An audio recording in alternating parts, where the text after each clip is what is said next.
To all the ladies in the place with style and grace, allow me to. No boy can't play dolly house with me, girl. Me will step in and face.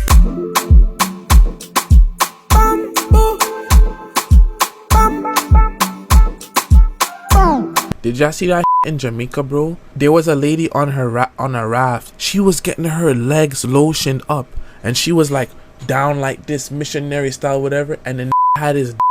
Then her friend is right next to her while he has his dick out, putting his in her with the lotion on her. And her friend is like, "Don't just put it in her like that. At least get a plastic bag." Guys, I've noticed something interesting about those rafting tours in Jamaica. You know, the ones where tourists sit on bamboo rafts gliding down the river while a local guide gives them a relaxing leg or foot massage. Well, it looks fun, peaceful, even romantic, until you start hearing a few quiet complaints from people who say these massages don't always stay professional. Well, some claim that certain raft men take things too far, turning a cultural experience into something more intimate.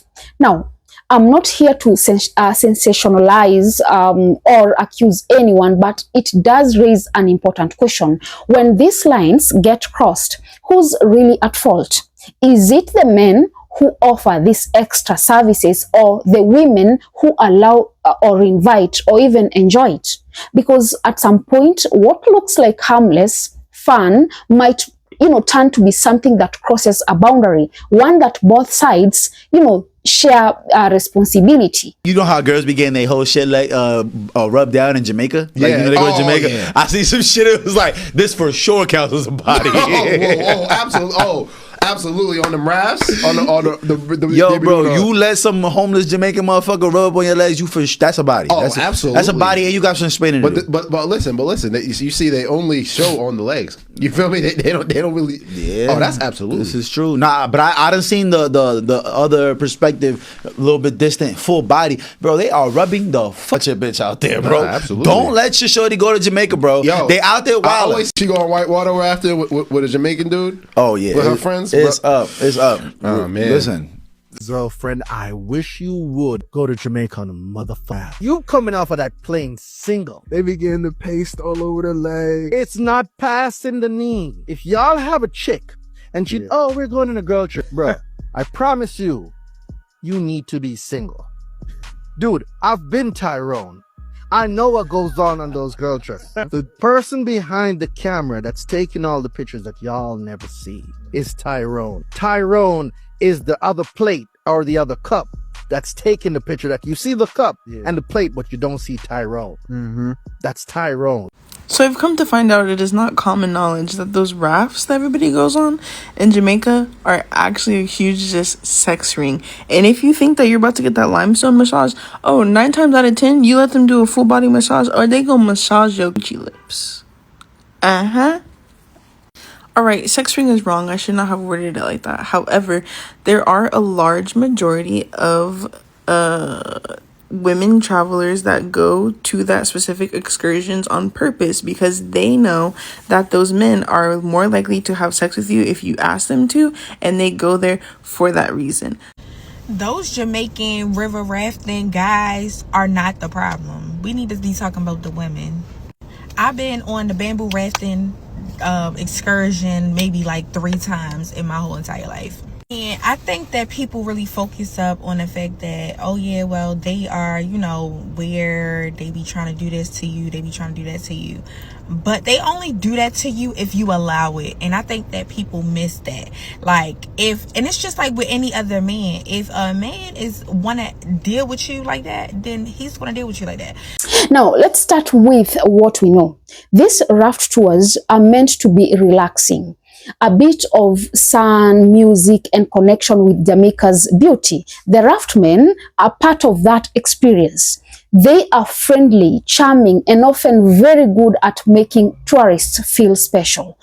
But I've had a few people mention that sometimes the massages get a little too personal. A rub here, a touch there, and before long, the situation looks more like a sensational encounter than a tourist activity. Now, I'm not saying every raftman is guilty or every tourist is innocent, but I think we have to be honest. It takes two people for a boundary to disappear.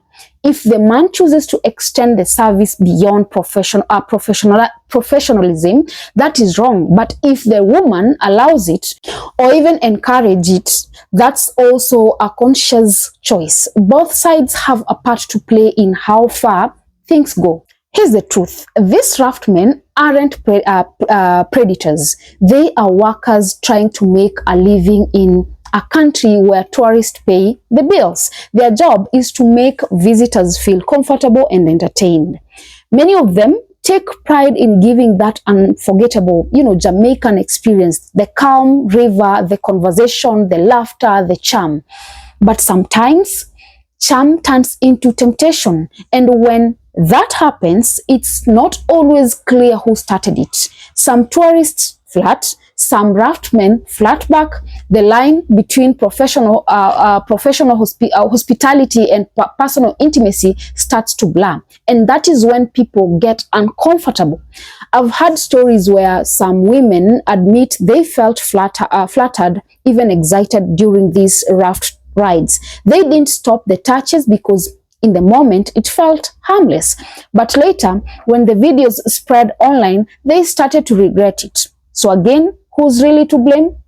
The easy answer is to, point fingers at the raftmen, to say they should know better or act more professional. And yes, that's fair. When you are in a service job, you have a duty to respect the guest's personal space. You don't get to assume physical contact is welcome just because someone's smiling or laughing.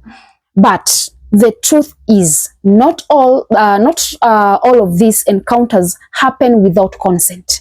Some women go along with it. Some even encourage it. They lift their legs, they laugh, they record.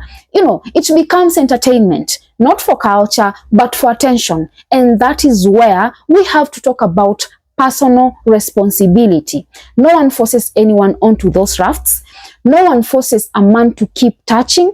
No one forces a woman to stay quiet or participate. The decisions made in that moment, whether out of curiosity, attraction, or recklessness, belong to both.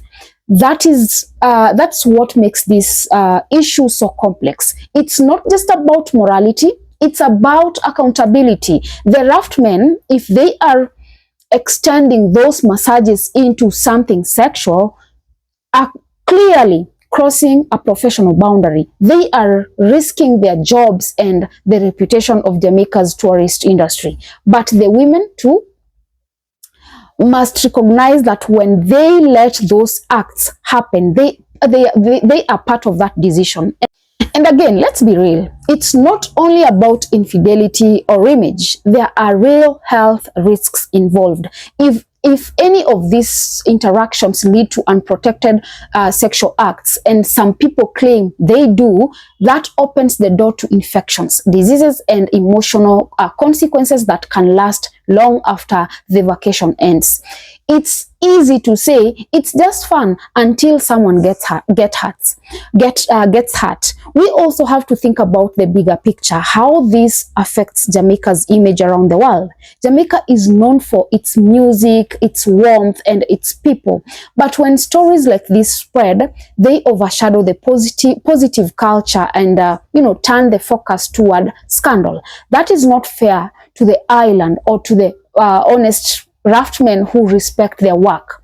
So where do we go from here, guys? I think it starts with education and respect. Raftmen should be trained to understand the importance of boundaries, that friendliness doesn't have to become flirtation, and tourists should be encouraged to enjoy the experience without crossing lines that could lead to embarrassment, regret, or disrespect.